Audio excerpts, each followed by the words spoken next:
لیکن یہ اچھی طرح یاد رکھیے کہ دیگر کتب سماویہ یعنی آسمانی کتابوں یا دیگر صحائف پر ایمان رکھنے کا مطلب یہ ہے کہ جس شکل میں وہ اللہ تبارک و تعالی کی جانب سے نازل ہوئی تھیں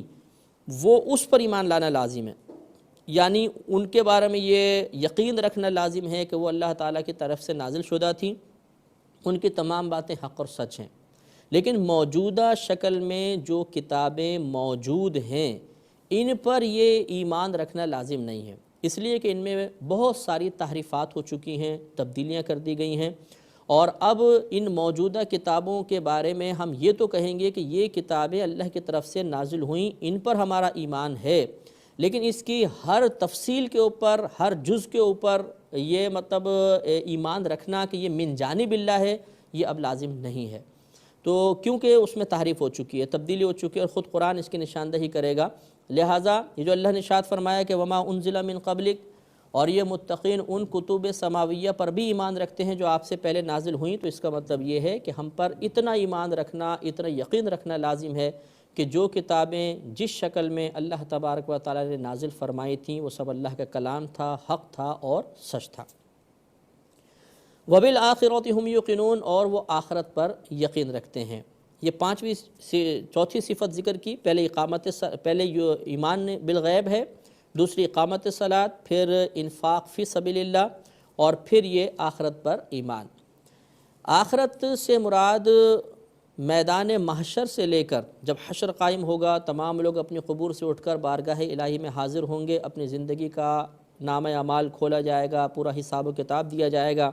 بہت سو کو اللہ تبارک و تعالی بلا حساب و کتاب داخل جنت فرمائے گا۔ یہ تمام امور اور اس کے آگے جتنی تفاصیل نبی کریم صلی اللہ علیہ وسلم نے بیان فرمائیں یا قرآن عظیم میں بیان ہو گئیں، حتیٰ کہ دخول جنت یا خدا نخواستہ دخول جہنم تک، یہ تمام معاملات پر ایمان رکھنا لازم ہے، اور یہ متقین کی صفت کے طور پہ ذکر کیا گیا۔ اور اس پر فرمایا کہ ہم یوقنون، وہ اس کا یقین رکھتے ہیں۔ یقین کہتے ہیں ایک ایسی قلبی کیفیت کو کہ جس کی جانب مخالف بالکل ختم ہو، مطلب ہم کسی چیز کا یقین رکھتے ہیں، اس کا مطلب یہ ہوتا ہے کہ ہم اقرار کرتے ہیں کہ ایسا ہے،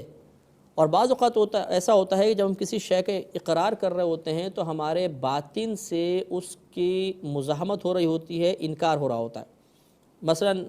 فلاں مقام پہ کوئی ایسا کر رہا ہے، ہم یوں بولتے ہیں، تو پھر دل میں بعض اوقات تو ہو سکتا ہے نہ بھی کر رہا ہو، یا کسی نے ہمیں خبر دی، اس کے بارے میں شبہ پیدا ہو سکتا ہے، لیکن جب جانب انکار بالکل ختم ہو جاتی ہے اور صرف جانب اقرار باقی رہ جاتی ہے تو اس کا نام یقین ہوتا ہے۔